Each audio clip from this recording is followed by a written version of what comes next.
नम- नमस्कार. झुंज मराठीमध्ये आपलं सर्वांचं स्वागत. मी संदीप जाधव. गेल्या अनेक दिवसापासून मराठी महाराष्ट्र या न्यूज चॅनलचे संपादक संग्राम धनवे यांनी माजी आमदार भीमरावजी धोंडे यांच्यावर मोठ्या प्रमाणावर गंभीर आरोप केलेले आहेत. काल सुद्धा केलेले आहेत, याआधी सुद्धा केलेले होते आणि त्या त्या आरोपाचे व्हिडिओ मोठ्या प्रमाणावर संपूर्ण महाराष्ट्रामध्ये व्हायरल झालेले आहेत. आणि त्यालाच प्रत्युत्तर म्हणून आज आपल्यासोबत बोलण्यासाठी कोयनी आणि पाटणगावचे ग्रुप ग्रामपंचायतचे सरपंच, विद्यमान सरपंच आहेत ते दादासाहेब जगताप, हे आपल्याशी थोडक्यात चर्चा करणार आहेत. प्रथम झुंज मराठीमध्ये आपलं स्वागत आहे. बीडचे पत्रकार संग्राम धनवे यांनी भीमराव धोंडे यांच्यावर मोठ्या प्रमाणावर गंभीर आरोप केलेले आहेत आणि ते आरोप खरे आहेत की खोटे आहेत, काय सांगायचे? सर्वप्रथम मी आपल्या झुंज मराठीचे मनापासून आभार मानतो आणि जे मराठी न्यूज चॅनलचे संपादक संग्रामजी धनवे यांनी जे साहेबांवरती आरोप केले हे अतिशय चुकीचे आणि बिनबुडाचे आहे. त्यामुळे मी संग्राम धनवेचा मनापासून निषेध करतो. दुसरी गोष्ट, त्यांनी जे आरोप केले त्यात त्यांनी काय सांगितलंय की आमदार भीमरावजी धोंडे हे त्यांच्या आमदारकीच्या कार्यकाळात फक्त स्वतःचा स्वार्थ पाहिलाय. तर या गोष्टीला मी प्रतिउत्तर देतो. गेल्या 15 वर्षापूर्वी आणि 2014 ते 2019 या कार्यकाळात म्हणजे गेले 20 वर्षात त्यांनी स्वतःचा स्वार्थ काय पाहिलाय? सर्वप्रथम त्यांनी शहरी भागामध्ये, ग्रामीण भागामध्ये गोरगरीब, दीनदलित, इतर लोकांसाठी शिक्षणाची सुविधा केली, महाविद्यालये काढली, यातून हजारो युवक शिक्षण घेऊन नोकरीला गेले, गोरगरिबांचे संसार फुलले. हा त्यांचा स्वार्थ आहे का? दुसरी गोष्ट, गेल्या काही दिवसापूर्वी शेतकऱ्यांची जमीन मिलिटरीसाठी जात होती, यासाठी त्यांनी जवळपास आष्टी ते दिल्ली पायी मोर्चा काढून तिथं त्यांनी त्या शेतकऱ्यांच्या जमिनी वाचवण्याचं काम केलं. हा त्यांचा स्वार्थ आहे का? त्यानंतर त्यांनी त्यांच्या कारकिर्दीमध्ये अतिशय पारदर्शक असे कामं केले. त्या रस्त्याचे असतील, त्यांच्या कारकिर्दीमध्ये जे पाझर तलाव झाले आज ते पाहण्यासारखे. हा त्यांचा स्वार्थ आहे का? त्यांनी अतिशय विकासात्मक कामं या मतदारसंघामध्ये केलेले. त्यामुळं हा संग्राम धनवे याला कोणीतरी 2 रुपयाचं बळ पुरविते आणि या बळाला तो आम्हीच दाखवून आदरणीय साहेबांवरती आरोप करतोय. हे अतिशय चुकीचं आहे. त्यामुळे हे आरोपाला काही तथ्य नाही. ते असंही म्हणालेत की माजी आमदार भीमराव धोंडे हे निवडणुकीच्या प्रचार दरम्यानमध्ये सगळे सोयऱ्यांना जवळ करतात आणि प्रचार करतात. यावर आपलं काय मत?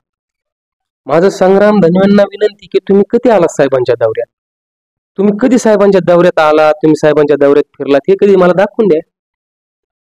लोकांच्या सांगण्यावरून तुम्ही हे बातमी तयार केली ना. मी साहेबांच्या दौऱ्यात वेळोवेळी साहेबांच्या कार्यक्रमात, साहेबांच्या संवादावर असेल त्यात, गटवाई दौरी झाली त्यात, यात कुठलाही कर्मचाऱ्याचा किंवा त्यांच्या नातेवाईकाचा समावेश नाही.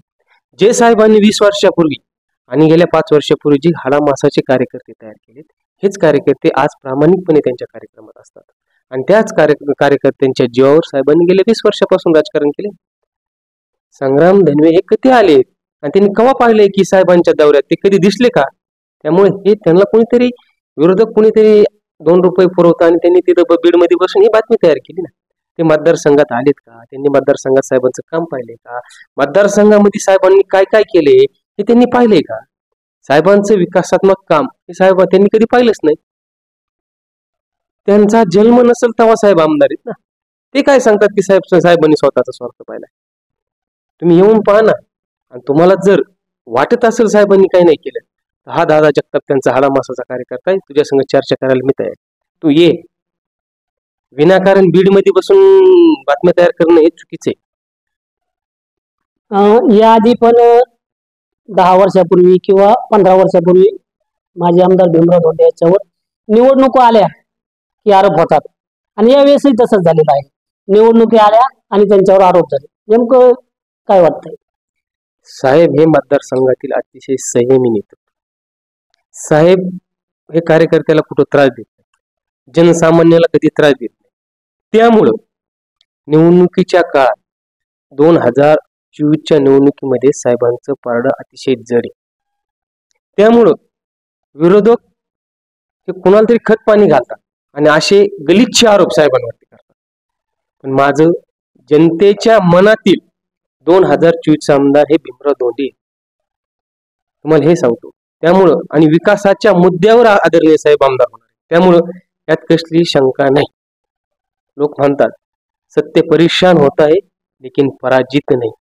त्यामुळे विरोधकांना याची धाडसी भरलेली आणि त्याच्यामुळं कुठेतरी न्यूजला 2 रुपये पुरवणं आणि साहेबांवरती आरोप करणं हे अतिशय चुकीचं आहे. दूध का दूध आणि पाणी का पाणी येत्या काही दिवसात कळणार आहे. आणि 2024चा आमदार आदरणीय भीमरावजी धोंडे हेच असतील, हा मी ठामपणे विश्वास देतो. निश्चितच हे होते कोयनी आणि पाटणचे सरपंच दादासाहेब जगताप यांनी आताच झुंज मराठीचे बोलताना सांगितलेलं आहे की माजी आमदार भीमराव धोंडेवर जे आरोप होत आहेत ते आरोप बिनबुडाचे आहेत. त्यांच्यावर जाणून बुजून अशा प्रकारची निवडणुका आल्या की आरोप होत आहेत. सध्या तालुक्यामध्ये भीमरावजी धोंडे यांचा मोठ्या प्रमाणावर संवाद दौरा सुरू आहे आणि या संवाद दौऱ्याला मोठ्या प्रमाणावर नागरिकांचा प्रतिसाद आहे. येणाऱ्या 2024ला माजी आमदार भीमराव धोंडे हे विद्यमान आमदार होणार असा ठाम विश्वास देखील या ठिकाणी सरपंच दादासाहेब जगताप यांनी दिलेला आहे. झुंज मराठीसाठी संदीप जाधव, कडा आष्टी.